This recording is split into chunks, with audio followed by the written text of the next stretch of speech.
Hey everyone, today we're taking the fear out of surf and turf on the Grill Dome on the Cooking Everything Outdoors show.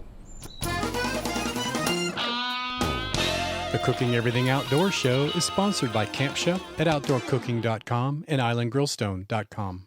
So we're making surf and turf today, and what that is steak, and I'm using some Filet Mignon from my friends over at GreensBury Market, and I have some real nice 4-ounce lobster tails that I picked up, and we're doing doubles. And only a few ingredients. You'd be surprised how few we're going to use and how easy this is going to be. So on my filet mignons, these are just beautiful. These are grass-fed, all natural. They got some beautiful marbling. I just tied them up to get as even a thickness as possible. They're pretty close to the same thickness, but they're really just gorgeous. And we're going minimalistic on those. I am just going to be using salt and pepper. That's it. That's really all you need, and that's what we're going with. Now on my lobster tails, these are little 4 ounces. They're pretty small, so I'm going with 2, but they're really, really nice. They're wild caught, so they're going to be quite flavorful. These are going to cook really, really fast. So I'm going to get my meat started first because I want to sear and then cook it slowly, relatively slowly, and get it a nice medium rare, which everybody prefers. I'm going to probably overcook one of them because I like it closer to medium. This is a sea salt, and it's a fine sea salt. And we're going to put that right on the top. Don't be shy on this. The salt's going to bring out some of that delicious flavor. And then I have some fresh ground black pepper.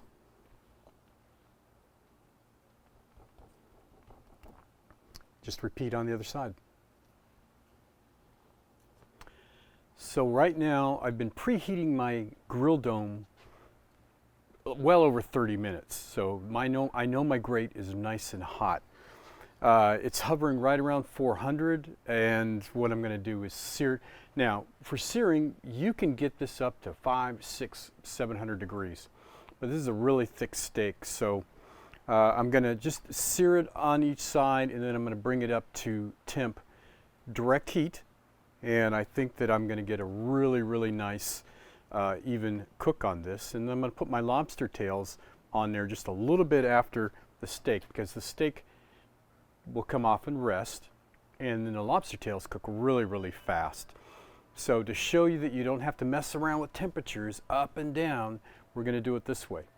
Now, one of the little tricks that they don't tell you about in restaurants is they will oil, grease, whatever you want to call it, their meat before they go in and they grill it.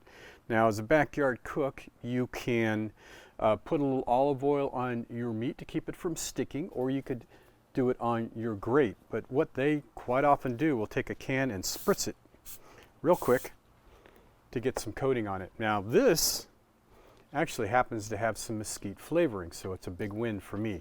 And that's what we're going to do instead of coating our grate.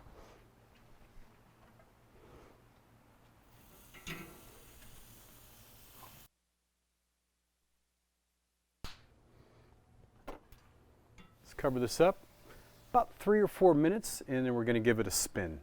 Now while our filet mignons are cooking, I've already given them one flip, and we're going to cook them to temp, if you will. Let's prepare our lobster tails, because this is really easy, and I know a lot of people are intimidated by this. Now your lobster tails obviously have a top and a bottom, and what we want to do is take a good pair of kitchen shears. These are KitchenAid brand. They're really sharp, lethal weapons. And we want to cut the back. This is simple. With a good pair of shears, this is like cutting newspaper. Right down to the tail there, okay? And then what I do is I take and I put it in the palm of my hand like that. And then I want to try to crack this bottom here. So I'll give that a squeeze. Simple as that. Then I'll break the back open and take out the meat. Get in there and pull that out.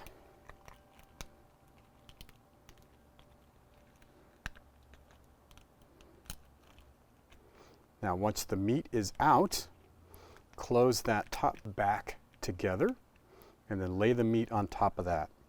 And that's how we're going to cook it. So now I simply want to give it a light basting of butter, and this is going to help bring out the color while it cooks. You certainly clarified butter would be great. If you had some available, I didn't take the time to make any. So just regular butter, not a lot, just get a little bit on there. Now if you want to spice this up or flavor this up, a little salt, a little white pepper so you don't see the flakes. You could add a little citrus of your choice, typically lemon juice, some garlic powder, and such like that. That would be okay also. And now I'm just going to sprinkle a light bit of salt, very light. Now these are going to go on the grill dome. So my filet mignons are ready to come off. I've cooked both sides, cooked them up to temp, and about medium, just a little under medium. I know you guys like medium rare, but I'm eating these, you're not. You cook them to medium rare or raw if you want.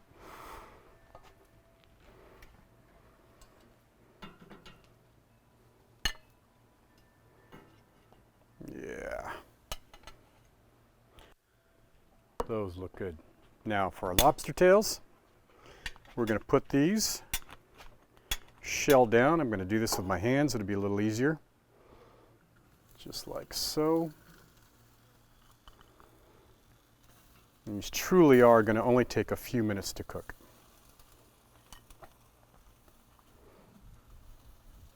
Just like that. Lobster tails are done. Yep. Now do you see how bright red those shells are? And the color of the lobster is turned opaque. Now, it's really important that you don't overcook these. That's a mistake a lot of people make. They just cook them for too long.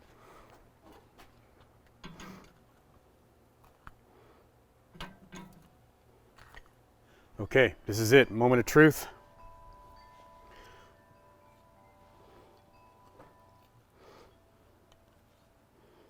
Oh my gosh. Filet mignon. And put that bad boy right there away from the flies. They are voracious, as you know, around here. And that is how easy it is to do surf and turf on the grill dome or any grill in your backyard. Give it a try. Do it for Father's Day, just next week.